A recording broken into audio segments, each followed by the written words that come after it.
My 359 Peterbilt's low coolant alarm was non-operable because it was missing the module that controls the alarm in addition to the engine shutdown system. Seeing as I didn't even know what that module looked like, let alone be able to find one, I came up with this instead.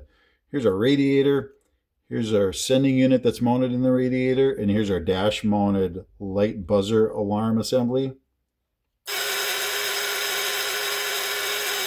We had some success there. I started with this coolant level alarm, and although it seemed promising, I could not get it to do anything for me. You may have better luck than I did. However, be forewarned. It shows 4 terminals on the label on the case. Seems nice and simple. But there are actually 5 terminals on that little circuit board in there, and it uses an extremely dedicated connector.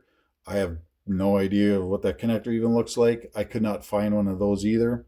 I read somewhere that Monaco motorhomes use those. Maybe there's something else in the system that allows those to work.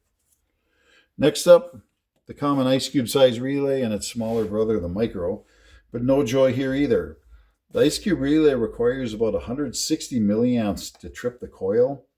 The water grounding connection we use only gives us about 20 milliamps of draw.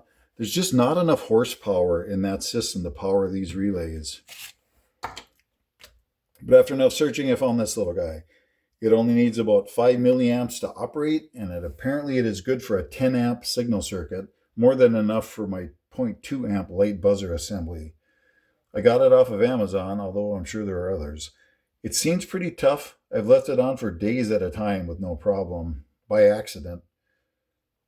The wiring is pretty simple, and of course would work on anything that you wish to have a low coolant alarm on.